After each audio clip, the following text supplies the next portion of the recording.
الحمد لله نحمده ونستعينه ونستغفره ونؤمن به ونتوكل عليه ونعوذ بالله من شرور أنفسنا ومن سيئات أعمالنا من يهده الله فلا مضل له ومن يضلل فلا هادي له ونشهد أن لا إله إلا الله وحده لا شريك له ونشهد أن سيدنا وسندنا وحبيبنا وشفيعنا ومولانا محمدا عبده ورسوله. أعوذ بالله من الشيطان الرجيم. بسم الله الرحمن الرحيم. واذكر اسم ربك وتبتل إليه تبتيلا. صدق الله العظيم.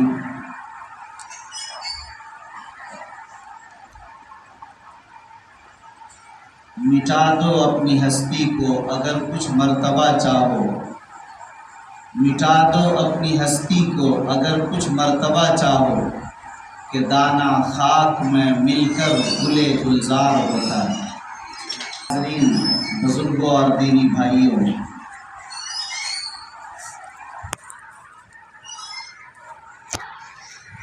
ہم اور آپ نے مل کر ابھی 500 مرتبہ درود شریف کا ورد کیا ہے، اور سرکار دو عالم صلی اللہ علیہ وسلم کو یہ سوغات اور یہ تحفہ ہم لوگوں نے بھیجا. دعا فرمائے کہ اللہ تعالی ہمارے اس ہدیے کو قبول فرمائے. دیکھیے، قرآن مجید کی جو آیت میں نے تلاوت کی ہے اس سے متعلق چند باتیں مجھے عرض کرنی ہیں.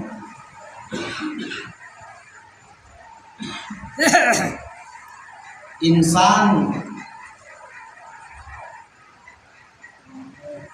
در حقیقت جو آپ جسم دیکھ رہے ہیں، جسے انسان ہم سمجھتے ہیں، یعنی یہ ہاتھ پیر اور یہ پیٹ پیٹھ اور پورا بدن انسانی، جس کو ہم انسان سمجھ رہے ہیں، صحیح بات یہ ہے کہ انسان اس کا نام نہیں ہے. انسان در حقیقت اس دل کا اصل نام ہے، جو دل جسم کے اندر چھپا ہوا ہے. اس دل کا نام اصل انسان ہے، اس روح کا نام اصل انسان ہے. اس وجہ سے سیدنا شیخ عبد القادر جیلانی رحمۃ اللہ علیہ نے بڑی عجیب بات ارشاد فرمائی سمجھانے کے لیے،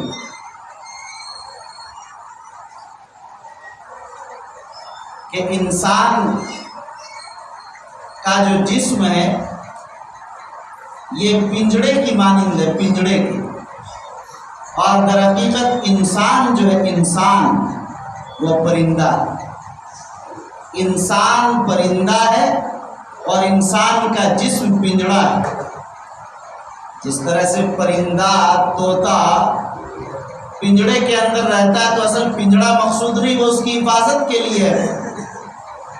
اصل چیز جو ہے وہ در حقیقت وہ طوطا ہے جو اس پنجڑے کے اندر ہے، وہ پرندہ ہے جو اس کے اندر ہے. جس طریقے سے آپ جانتے ہیں کہ اگر ایک الماری کے اندر آپ کے 10 لاکھ روپے رکھے ہوئے، آپ کا مال، آپ کی دولت رکھی ہے، تو مال و دولت اصل ہے، اور جس الماری میں رکھی وہ اصل نہیں ہے، وہ تو اس کی حفاظت کے لیے. جس ڈبے کے اندر آپ کے ہیرے جواہرات اور سونے چاندی کے زیورات ہیں، وہ زیورات اصل ہیں، وہ ڈبہ اصل نہیں. وہ تو اس کی حفاظت کے لیے ڈبے کو پھینک بھی سکتے ہیں. الماری کو ہٹا بھی سکتے ہیں آپ، کسی اور بیگ میں رکھ سکتے، کسی تھیلے میں دولت کو رکھ سکتے۔ اب آپ سمجھ گئے ہوں گے کہ انسان در حقیقت اس جسم کا نام نہیں ہے، جسم صرف پنجڑا ہے انسان کا۔ انسان تو در حقیقت اس پرندے کی طرح ہے جو پنجڑے میں ہوتا ہے۔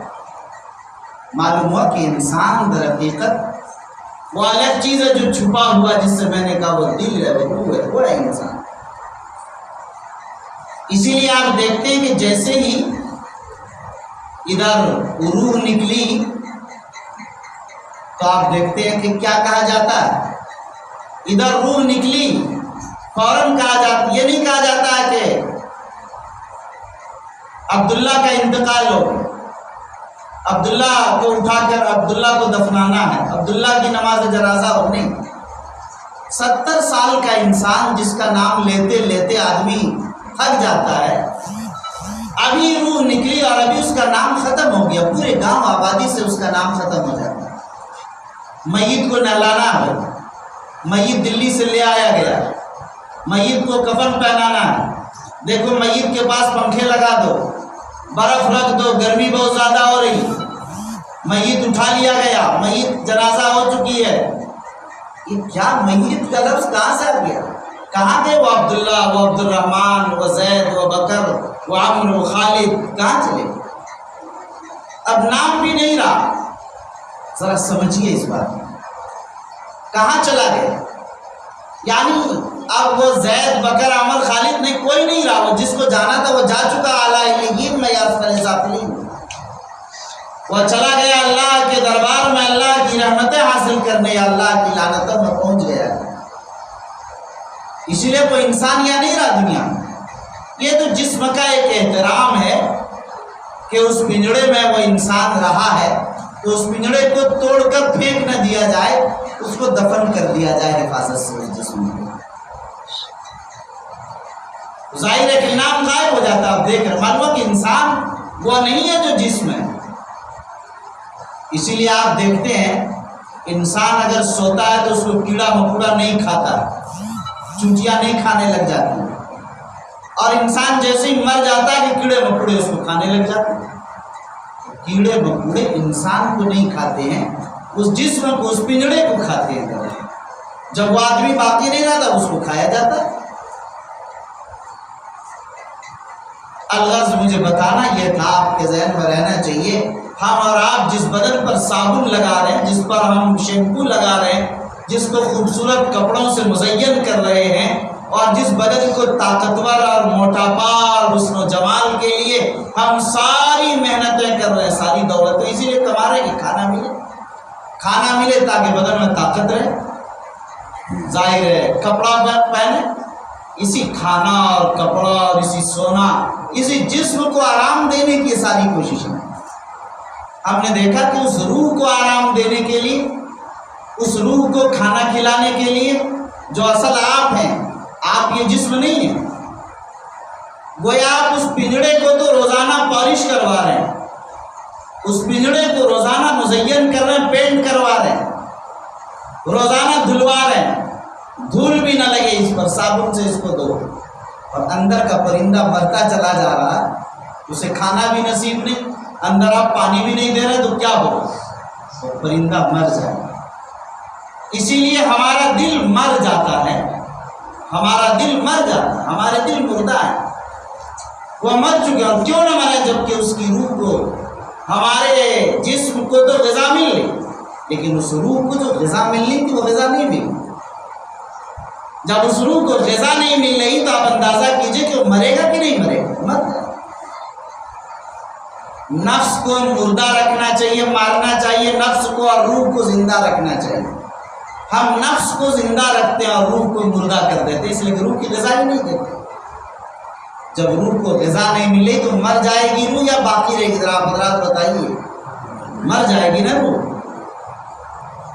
تو ذرا دیکھنا یہ ہے کہ جسم کی غذا تو روٹی ہے، چاول ہے، گوشت ہے، مچھلی ہے، سبزی ہے، دال ہے، لیکن اس روح کی غذا، اس انسان کی غذا حاصل کیا، آپ نے اس کو تلاش کیا کہ اس کی غذا حاصل کیا، آپ کو یہ بھی دیکھنا ہو کہ اس کی غذا حاصل کیا۔ وہ غذا اس کو مل رہی ہے یا نہیں مل رہی، اس کو کپڑا مل رہا کہ نہیں مل رہا، اس کی زیب و زینت کے لیے، اس کے سنوارنے کے لیے، اس کو پاکیزہ اور مزین رکھنے کے لیے چیزیں اس کو مل رہی یا نہیں مل رہی، یہ دیکھنے کی ضرورت۔ یاد رکھیے امام غزالی رحمۃ اللہ علیہ نے فرمایا کہ اصل میں 3 چیزیں ہیں انسان کے اندر 3 چیزیں۔ ایک ہے نفس، آپ جانتے ہی ہیں، جب ہم گناہ کرتے ہیں تو کہ بہت آسانی سے کہتے ہیں کہ نفس نے گناہ کروا لیا، نفس پر ڈال دیتے ہیں۔ یہ تو اس دنیا کا مزاج ہے، ہم لوگوں کا مزاج بن گیا کہ اگر ہماری نوکریاں نہیں ہو رہی تو ہم حکومت پر ڈال دیتے ہیں، ہم پڑھتے نہیں ہیں، اور نوکری نہیں ملے تو کہتے ہیں کہ حکومت دوسری نظر سے ہمیں دیکھتی اس لیے چھانٹ دیتی ہے حکومت۔ اور اگر ملک میں حالات آئیں اور اسلام کے خلاف طوفان چلتا ہے، ہم کہتے ہیں کہ لگ رہا ہے یہودیوں کی سازش ہے۔ تو ہمارے اعمال کردار کی بنیاد ہے، یہودیوں پر ڈالنے کی ضرورت نہیں ہے۔ ہم سارے گناہ کر لیتے، کہتے ہیں شیطان نے کروا دیا، نفس نے کروا دیا، کہتے تو خود ایسا دوسروں پر ڈالنے کی عادت ہوگی۔ ٹھیک اسی طریقے سے ایک چیز نفس ہے انسان میں، دوسری چیز دل ہے، قلب جسے کہتے ہیں، اور تیسری چیز روح ہے، روح۔ تو نفس اور قلب جسے دل کہتے ہیں، اور تیسری چیز روح ہے۔ یہ 3 چیزیں۔ نفس کی اصلاح ہوتی ہے، نفس کی جو غذا ہے وہ شریعت ہے، نفس کی اصلاح ہوتی ہے شریعت سے، اور دل کی اصلاح ہوتی ہے طریقت سے، اور روح کی اصلاح ہوتی ہے حقیقت سے۔ تینوں کے لیے الگ الگ غذا موجود ہے۔ نفس کی اصلاح شریعت سے ہوتی ہے، شریعت کے مطابق زندگی گزارنا، اور قلب اور دل کی جو اصلاح ہوتی ہے وہ طریقت سے ہوتی ہے، اور روح کی اصلاح حقیقت سے ہوتی ہے۔ دیکھیے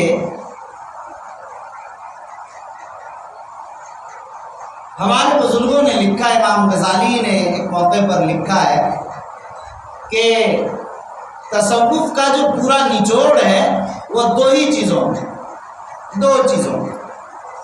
ایک، اپنے نفس پر آپ قابو پالیں، یعنی یہ کہہ لیجئے کہ نفس کو شریعت کے مطابق ہمارا نفس کام کرنے لگ جائے، اللہ کے احکام کے مطابق ہماری زندگی گزرنے لگ جائے، نفس پر ہمارا قابو ہو جائے، یعنی شریعت کے مطابق ہماری زندگی گزرنے لگے۔ اور دوسری چیز جو میں نے بتائی کہ نفس کے یہ شریعت سے ہو گئی، اور دوسری چیز اس کے اندر ہے ہم اپنی ذات پر دوسرے کو ترجیح دینے لگ جائیں، یہ اصل چیز ہے۔ پوری طریقت کا، پورے تصوف کا، اور پوری خانقاہ کا، پوری ولایت کا، اور پوری بزرگی کا خلاصہ صرف یہی 2 لفظوں میں یاد رکھ لیجیے آپ۔ یہ بات اس آسانی سے آپ کو کہیں نہیں ملے۔ 2 چیزوں، اپنے نفس پر کنٹرول کر لیں کہ نفس شریعت کے مطابق عمل کرنے لگے، اللہ کے احکام پر چلنے لگے، اور دوسری چیز میں نے آپ کو بتائی، اپنی ذات پر دوسرے کو ترجیح دینے لگ جائے، اپنی ضرورت پر دوسرے کی ضرورت کو فوقیت دینے لگ جائے۔ ہماری ضرورت پیچھے رہ جائے کوئی بات نہیں، دوسرا اگر پریشان ہے ہم اس کی پریشانی کو دور کرنے لگ جائیں۔ آپ نے دیکھا کہ احد کے میدان میں کئی صحابہ پیاسے پڑے ہیں، جان جانے کے قریب، اور پانی لایا تو انہوں نے کہا کہ میرے پڑوس میں ان کو زیادہ ان کو دیجیے، انہوں نے کہا ان کو دیجیے۔ یہ اپنے نفس پر ترجیح دینا ہے، دوسرے کو اپنی حاجت کو دبا کر دوسرے کی حاجت کو مقدم کرنا اپنی حاجت پر، یہ ہے اصل میں طریقت اور تصوف کا خلاصہ۔ ہمیں اور آپ کو یہ ذہن میں رہنا چاہیے کہ یہ دنیا میں آپ جس طرح دیکھتے ہیں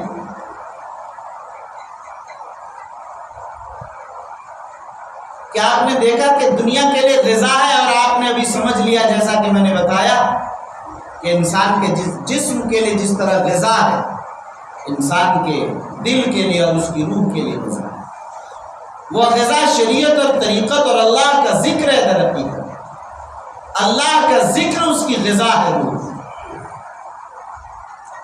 اور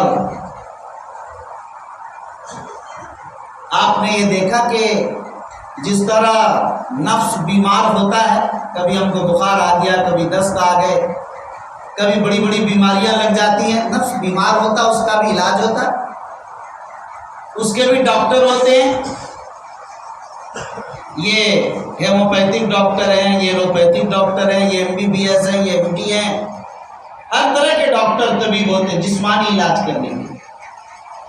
ٹھیک اسی طرح روحانی بیماریاں لگتی ہیں، روح کو بھی بیماری لگتی ہے، اور روح کی بیماریوں کا بھی علاج ہوتا ہے۔ روح کی بیماریاں کیا ہیں؟ جسم کی بیماریاں تو آپ جانتے ہیں کہ سر میں درد ہو گیا، پیٹ میں درد ہو گیا، آنکھ کی روشنی کم ہو گئی، پیٹ میں درد ہو گیا، دست آنے لگ گئے، بخار ہو گیا، نزلہ ہو گیا، کھانسی ہو گئی۔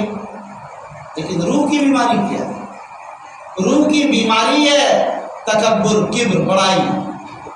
روح کی بیماری ہے غصہ، روح کی بیماری ہے حسد، روح کی بیماری ہے کینہ۔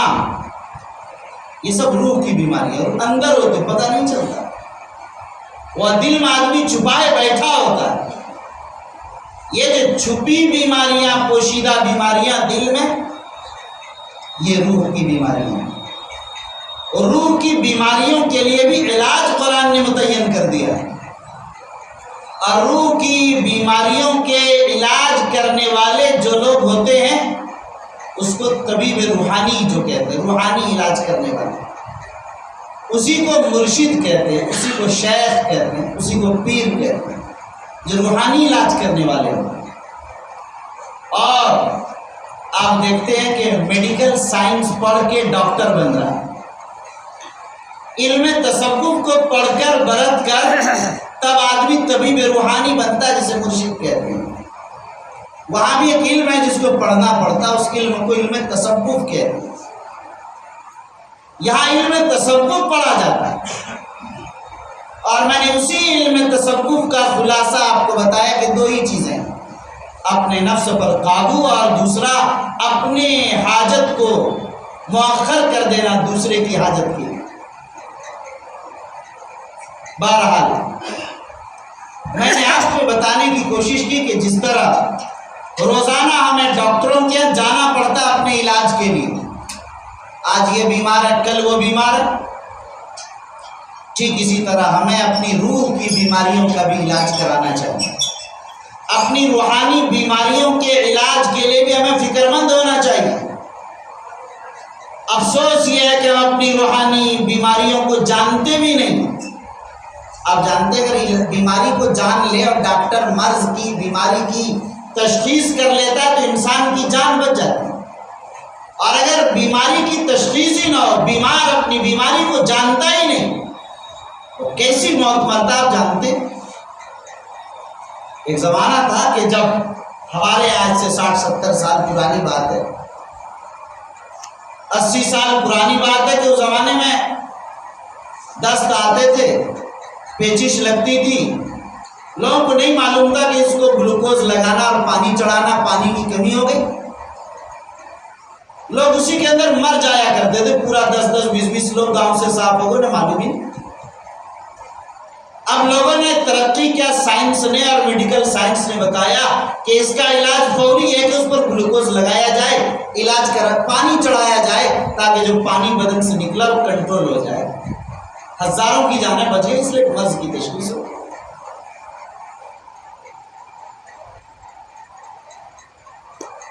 ایک واقعہ اسی مناسبت سے خود میرے اوپر بیتا، میں آپ کو بتاؤں۔ ایک بار سن 2004 عیسوی میں، آج سے تقریباً 19-20 سال پہلے، میں میرٹھ کے پروگرام میں اسی جمعرات کی جمعے کی رات جیسے آج ہے، ایک پروگرام میں چلا گیا، تو کھانے پینے کے بعد جب میں آرام کے لیے گیا تو ظاہر ہے چاہنے والے کس قدر ظلم کرتے وہ بھی آپ جانتے، کھلانے میں جو کیا ہوگا. اب میرٹھ میں دودھ بہت ہوتا، انہوں نے کہا کہ حضرت ایک گلاس دودھ لے آئے گرم. میں نے کہا کوئی دودھ اب تو گنجائش ہی نہیں، اور بڑا اصرار ہوا تو وہ بڑے گلاس میں، جیسے بالٹی سمجھ لیجئے، بڑے سے گلاس میں دودھ لے آئے اور زبردستی پیجیے. اور ظلم یہ کیا انہوں نے کہ اس میں پورا انڈا توڑ کے ہوگا اس روایت، انڈا توڑ کر اس میں ڈال دیا. میں نے زبردستی کچھ پینا پڑا، جو مجھے دست آیا اتنا شدید، اتنا زیادہ کہ اگلے دن 25-30 دست مجھے آئے. مجھے بھی خود اندازہ نہیں تھا کہ اس کا علاج کیا ہو سکتا ہے، اور پورا دن یہی کیفیت رہی. لوگ دوا کھلاتے رہے، یہ ڈاکٹر وہ ڈاکٹر، 2-4-5 آتے رہے، لیکن اصل جو علاج ہونا تھا بدن سے پورا پانی اتر چکا تھا، بے چینی تھی. اب مجھے یقین ہو گیا تھا کہ میں مرنے کے قریب ہوں. تو میں نے ان سے کہا بھائی مجھے دیوبند کم از کم ضرور پہنچا دیجیے. اور دیوبند جب گیا تو میں نے ایک ڈاکٹر جو تھے ان سے بتایا، اور بڑی کیفیت میری عجیب تھی. انہوں نے مجھ سے کہا کہ آپ بالکل ٹھیک ٹھاک ہیں اور آدھے گھنٹے میں آپ ٹھیک ہیں اور آپ اپنے کمرے پر چلے جائیں گے. آدھے گھنٹے میں ان کی اس گفتگو سے آدھی طبیعت ٹھیک ہو گئی. اس کے بعد انہوں نے وہی گلوکوز لگایا، پانی چڑھایا، دھیرے دھیرے طریقے 1 گھنٹے کے بن گئے. تو علاج کی تشخیص ہو جانے سے، مرض کی تشخیص ہو تو علاج آسانی سے ہو جاتا ہے، انسان نہیں مرتا. میں آپ کو بتاؤں کہ آدمی کو کینسر ہو جاتا اور پہلے اسٹیج پر پتہ چل جاتا تو بچ جاتا ہے، خانقاہ کا دروازہ بھی نہیں دیکھا. انہوں نے کسی روحانی ڈاکٹر سے اپنا علاج بھی نہیں کرایا، اسے اپنے مرض کا پتہ بھی نہیں. اندازہ کیجئے ذرا، ہمیں خود احساس کرنا چاہیے کہ ہم کتنے بڑے گناہ میں اور کتنی بڑی کمی کے اندر پڑے ہوئے ہیں. ہم اپنی ذات ہی کے لیے کچھ نہیں کر پا رہے، اس جسم کے لیے جو بگڑا ہے سب کچھ کر رہے ہیں. اس لیے میرے بھائیو قرآن مجید نے صاف کہا اذکر اسم ربک وتبتل الیہ تبتیلا، اپنے پروردگار کا ذکر کرو، اپنے پروردگار کا نام لو. وتبتل الیہ تبتیلا، اور ساری دنیا اور مخلوقات سے کٹ کر اس خالق و مالک کی طرف رجوع کر لو اور اس کی طرف ہو کر رہے. یعنی تعلق صرف اللہ کے ساتھ ہونا چاہیے، اور اس دل کے اندر ساری دنیا نکل جائے اور ایک اللہ آ جائے. یہی اصل خانقاہ میں سکھایا جاتا ہے اور یہی کوشش کی جاتی ہے. طرف ایک بات میں آپ کو سنانا چاہتا ہوں. ایک بزرگ کا قول ہے، انہوں نے لکھا ہے، امام جعفر صادق، مجھے نام یاد آ گیا، بڑے بزرگ امام جعفر صادق. وہ کہتے ہیں کہ مجھے بڑا افسوس ہے دنیا کے لوگوں پر کہ اہل دنیا میں آتے ہیں اور دنیا میں آنے کے بعد دنیا کی جو سب سے لذیذ، سب سے مرغوب، سب سے محبوب اور سب سے قیمتی نعمت اور لذت ہے وہ اس سے فائدہ اٹھائے، اس دنیا سے اہل دنیا چلے جاتے ہیں. وہ سب سے محبوب اور سب سے لذیذ چیز سے ہی لطف اندوز نہیں ہو پاتے. لوگوں نے پوچھا کہ حضرت، لوگ تو محبوب چیزوں سے اور مرغوب چیزوں سے لطف اندوز ہونے ہی میں ساری زندگی گزار دیتے، آپ کہتے ہیں کہ سب سے لذیذ چیز سے وہ فائدہ نہیں اٹھا پاتے. وہ کیا ہے سب سے لذیذ چیز؟ امام جعفر صادق نے فرمایا کہ سب سے لذیذ دنیا کے اندر یہ ہے کہ جس خالق نے اسے پیدا کیا اس کے ساتھ اس کا تعلق ہو جائے. یعنی جسے تعلق مع اللہ کہتے ہیں، اللہ کے ساتھ تعلق ہو جائے، یہ سب سے بڑی نعمت اور سب سے بڑی لذت ہے. جس کو اللہ سے تعلق ہو جاتا ہے ظاہر ہے کہ دنیا کی طرف نہیں دیکھ، بے چین ہو جاتا اللہ کی یاد میں، بے چین ہو جاتا اللہ کی معرفت میں. ایک اضطراب کی کیفیت، بے کلی کی کیفیت، بے چینی کی کیفیت، اس کے دن، اس کی رات کروٹیں بدل کر گزرتا اللہ کی یاد میں. اور اس کی کیفیت یہ ہو جاتی ہے کہ اللہ ہوتے ہیں، اہل دل ہوتے ہیں، تمام چیزوں میں اسے اللہ ہی نظر آتا ہے. یعنی آپ یہ سمجھیے کہ اللہ کو ساری چیزوں میں اللہ نظر آتا ہے. ہر گیا ہے کہ ہر زمین ہوئی وحدہ لا شریک لہ گویا جو چیز بھی ایک گھاس بھی اگر زمین سے نکلتا ہے، دیکھتے ہیں آپ ایک کوپل نکلتا پہلے سیدھے، پھر پتے اور پتیاں اور شاخیں وغیرہ نکلتی. وحدہ لا شریک لہ گویا وہ یہ کہتے ہوئے وہ گھاس، وہ پتا، وہ درخت، وہ کوپل، وہ پودا نکلتا ہے کہ اللہ ایک ہے، اس کا کوئی شریک نہیں. یہی کہتا ہوا نکلتا ہے. ظاہر ہے کہ جو اہل اللہ ہوتے ہیں اسے ہر چیز میں اللہ نظر آتا ہے. یہی آپ بتائیے جو میں آپ کو یہ شعر بتایا، آپ کو اس میں ہم کو اللہ نظر آ رہا ہے کہ وہ ایک کہتا ہوا نکل رہا؟ نہیں نظر آ رہا. ایک اللہ والے کو نظر آ رہا ہے، اس لیے انہوں نے شعر میں یہ بات کہی. ہم اور آپ کو مسجد کے میناروں میں اور مسجد کے گنبدوں میں، ان کے محرابوں میں تو اللہ نظر آ سکتا ہے. اللہ کی کتاب قرآن میں اس کے سپاروں میں تو اللہ نظر آ سکتا ہے، مگر کیا ہمیں دوسری جگہوں پر نظر آ رہا؟ نہیں نظر آ رہا. یعنی نظر آنے کا نظر تو آپ کو کہیں نہیں آ رہا، خیال بھی نہیں آتا، وہم و گمان بھی نہیں ہوتا کہ اللہ. لیکن اہل اللہ کی کیفیت کیا ہوتی میں آپ کو بتاتا ہوں. اہل اللہ کی کیفیت یہ ہوتی ہے کہ وہ اس دریا کی روانی میں بھی وہ اللہ کو دیکھ رہا ہے کہ یہ روانی اس خالق و مالک نے پیدا کی.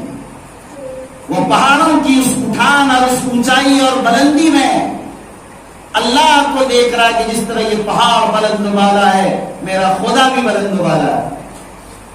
میرا خدا وہ ہے کہ جس نے اس پہاڑ کو پیدا کیا. وہ دیکھ رہا ہے سمندروں کی طغیانی کو اور سمندروں کی جولانی کو. وہ دیکھ رہا سمندروں کے سیپ، ان کے لال و گوہر اور موتیوں کو، کہ میرا اللہ جس نے سمندر کے پانی کو نمک سے زیادہ کھارا کر دیا. وہ میرا اللہ ہے جس نے دریا کے پانی کو میٹھا کر دیا. وہ میرے اللہ ہے کہ جس نے گنگا اور جمنا کے دونوں پانی کو اس طرح چلا دیا ایک ہی میں کہ نہ گنگا کا جمنا میں، نہ جمنا کا گنگا میں پانی مل رہا ہے. اسی اللہ، وہ اللہ کی قدرت کا نظارہ کر رہا ہے. اس میں وہ دیکھ رہا ہے کہ یہ زمین ہے جو زمین نہیں اتنی سخت ہے کہ لوگوں کے پیر چلنے میں لہولہان ہو جائیں، اور نہ اتنا نرم ہے یہ زمین کیچڑ اور دلدل کی طرح کہ جب انسان چلے تو پھسل جائے. اس زمین کو یہ قوت اور اتنی اچھی کس نے عطا کیا؟ اللہ والے دیکھتے ہیں کہ یہ پودا نکل رہا ہے، اس میں ظاہر ہے کہ یہ بالی نکل رہی ہے، یہ گیہوں پیدا ہو رہا ہے، یہ دانے اندر ہیں. یہ کس نے اندر پیدا کر دی؟ وہ جان رہا ہے کہ میرے اللہ کی قدرت کیا بھی کار فرما ہے. اہل اللہ یہ دیکھ رہے ہیں کہ یہ تربوز ہے، اوپر اتنا سخت، اندر اتنا نرم، اوپر سوکھا ہے، اندر پانی اس کے کس نے پہنچا دیا؟ اندر یہ رنگینی اور یہ خوبصورت کلر کس نے پہنچا دیا؟ اس میں پھلوں کی یہ مٹھاس کس نے وہاں پہنچا دیا؟ ایک آم کی لذت و ذائقہ سینکڑوں نہیں ہزاروں طرح کے ایک آم کی لذت کس نے پیدا کر دیا؟ گوشت ہے تو چکن کا مزہ الگ ہے، مٹن کا مزہ الگ ہے، بکری کا الگ ہے، بکرے کا الگ ہے، گائے کا الگ ہے، باچھی کا الگ ہے، باچھا کا الگ ہے، بیل کا الگ ہے، بھینس کا الگ ہے. کیا کس نے اتنے مزے پیدا کر دیے؟ اللہ والے دیکھ رہے ہیں کہ یہ اللہ نے پیدا کر دیا. اللہ کی قدرت اسے نظر آ رہی ہے. اللہ کی قدرت اللہ والوں کو ان جنگلوں میں نظر آ رہا ہے، ان مرغزاروں میں نظر آ رہا ہے، ساری جگہوں پر اللہ کی قدرت ان کو نظر آ رہی ہے. تو میرے بھائی یہ کیوں نظر آ رہی ہے؟ یعنی جب کسی سے محبت ہوتی ہے وہ ہر جگہ نظر آنے لگتا ہے. جب تعلق ہو جاتا ہے تو ہر جگہ نظر آنے لگتا ہے. مجنون کو جب محبت ہوئی لیلا سے تو جب بھی وہ کسی کو دیکھتا، کسی لڑکی کو، اس کی طرف بھاگتا تھا اور قریب جا کر تھا اچھا لیلا نہیں ہے، پھر بھاگتا اچھا یہ نہیں ہے. یہ کیفیت جو پیدا ہو جاتی ہے وہ دل کا معاملہ ہے. دل کا جب اللہ سے محبت پیدا ہو جاتی ہے تو ہر چیز میں اللہ نظر آنے لگتا ہے۔ تصوف کا خلاصہ میں نے آپ کو بتایا کہ انسان اپنی ذات پر دوسرے کو ترجیح دینے لگے۔ آپ بیمار ہیں، اپنی بیماری کو دبا کر دوسرے کے علاج میں اپنا پیسہ لگا دیا آپ نے۔ آپ کو 4 روٹی تھی، آپ نے 3 دوسرے کو دے کر 1 پر اکتفا کر لیا۔ آپ کو گاڑی خریدنی تھی 4 ویلر، آپ نے 2 ویلر سے کام چلا کر دوسرے غریب کی بیٹی کی شادی کرا دی۔ یہ کیوں؟ سمجھ لیجئے اس بات، یہ نہیں ہو سکتا جیسے ہمارا آپ سے نہیں ہو رہا آج بھی۔ ہر پیسے والا اتنا سینک کے دبا کے چھپا کے رکھتا ہے، وہ دوسروں سے قرضہ لیتا ہے تاکہ ہم سے نہ کوئی مانگنے لگ جائے، اپنے غربت کا انتظار کرتا ہے۔ یہ جھوٹ کس کے لیے بول رہے ہو؟ کیا تیرا اللہ تمہارے دل کو اور تمہارے مال و زر کو نہیں دیکھ رہا؟ ان شرارتوں اور بدتمیزیوں کی ضرورت کیوں پڑ گئی؟ پیدا اصل اس لیے ہوتا ہے کہ جب اللہ والے دیکھتے ہیں کہ جتنے انسان اور جتنی مخلوقات خدا ہیں یہ اللہ کی پیدا کردہ ہیں، اللہ سے نسبت ہو گئی ہر انسان کو، اس لیے اللہ والے کو ہر انسان سے تعلق ہو جاتا۔ اس لیے نہیں کہ میرا پڑوسی ہے، اس لیے تعلق ہوتا کہ میرے اللہ کی مخلوق ہے، یہ اللہ سے اس کی نسبت جڑی ہوئی، اسی لیے اس کو نسبت ہو جاتی۔ آپ نے نام سنا ہوگا، حضرت ایک بڑے بزرگ گزرے ہیں اللہ والے، بہت بڑے، در حقیقت وہ عام انسانوں کی طرح تھے، لیکن ایک شرابی کبابی کو راستے پر دیکھا، شراب پیے دودھ پڑا ہوا راستے پر، ان کے منہ میں مٹی دھول پڑی ہوئی، ان کو اٹھایا اور ان کا منہ دھویا کہ کوئی بھی اللہ کا بندہ ہے بیچارہ، اور ہوش آنے تک اسے پانی پلایا اور ٹھیک ٹھاک کر دیا۔ اللہ کو یہ اتنا پسند آیا، اتنا پسند آیا کہ اسے اللہ نے معرفت کے اعلیٰ مقام پر پہنچا دیا اور وقت کا قطب نے ابدال بنا دیا اسے۔ کیوں؟ صرف اس لیے کہ اس نے اللہ کی ایک مخلوق کے ساتھ اچھا معاملہ کیا اور اس نیت سے کیا کہ یہ مخلوق در حقیقت اللہ کی مخلوق ہے، اللہ نے بنایا ہے اسے۔ یہ جب اللہ سے محبت ہوتی تو پھر ساری چیزیں اس کو اللہ ایک کی نظر آنے لگ جاتی، پھر یہ کیفیت خود بخود پیدا ہو جاتی۔ مختصر انداز میں آپ سے عرض کرنا چاہتا ہوں، مدارس کے اندر تعلیم دی جاتی ہے اور مدارس کے اندر تربیت جو کی جاتی، تعلیم کی تربیت کی جاتی، لیکن خانقاہوں کے اندر اس کو زندگی میں اتارنے اور نافذ کرنے کے طریقے بتائے جاتے ہیں۔ یہ جو تربیت ہوتی ہے اور تربیت کے جو طریقے ہوتے ہیں، یہ ہمیں سیکھنے کی ضرورت ہے، ہمیں جاننے کی ضرورت ہے۔ میں نے آج اس بات کی کوشش کی کہ آپ کو یہ بتا دوں کہ ہم صرف جسم کی پوجا پرستش اسی کی خدمت میں لگے ہوئے، ہم اپنی ذات کی خدمت سے محروم ہو گئے۔ اس لیے ہمیں اس کے لیے اپنے آپ کو تیار کرنا، اور اس کے لیے ہمیں جیسے ڈاکٹروں کے یہاں جاتے ہیں ویسے ہمیں اپنی روحانی علاج کی طرف بھی بڑھنا ہے۔ یہی ایک بات سمجھانے کے لیے میں نے یہ بات کی، اس بنیاد پر کہ قرآن نے صاف اعلان کر دیا، آپ روزانہ نمازوں میں پڑھتے، اپنے اماموں سے سنتے ہوں گے سورہ والشمس وضحاہا میں کہ قد افلح من زکاہا وقد خاب من دساہا۔ یہ کیا ترجمہ ہے اس میں؟ قد افلح من زکاہا، وہ شخص کامیاب ہو گیا جنہوں نے اپنے نفس کو پاک کر لیا، اپنے نفس کو پاکیزہ بنا لیا، وہی کامیاب ہو۔ اور جس نے اپنے نفس کو پاک نہیں کیا وہ ناکام و نامراد ہو۔ اپنے نفس کا تزکیہ، اپنے نفس کو پاک کرنا اور اپنی روحانی بیماریوں کا علاج کرنا، اس کے بغیر ہم اور آپ کامیاب نہیں ہو سکتے۔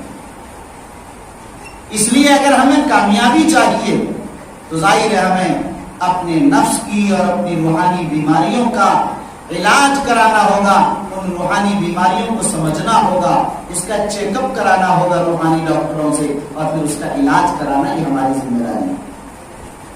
بہرحال آپ حضرات کو صرف یہی چند باتیں مجھے عرض کرنی تھی، دعا فرمائے کہ اللہ تعالیٰ ہمیں اور آپ سب کو اس کی ضرورت کا احساس ہمارے دلوں میں پیدا فرما اور ہمیں اس کی طرف متوجہ کر دے تاکہ جو گزر چکی زندگی گزر گئی اب کم از کم غفلت کی زندگی نہ گزرے تاکہ ہم اپنے نفس کی اصلاح کی طرف متوجہ ہو جائیں. دعا کریں اللہ تعالیٰ ہم سبوں کو عمل صالح کی توفیق نصیب فرمائے. آمین. وآخر دعوانا الحمدللہ رب العالمین.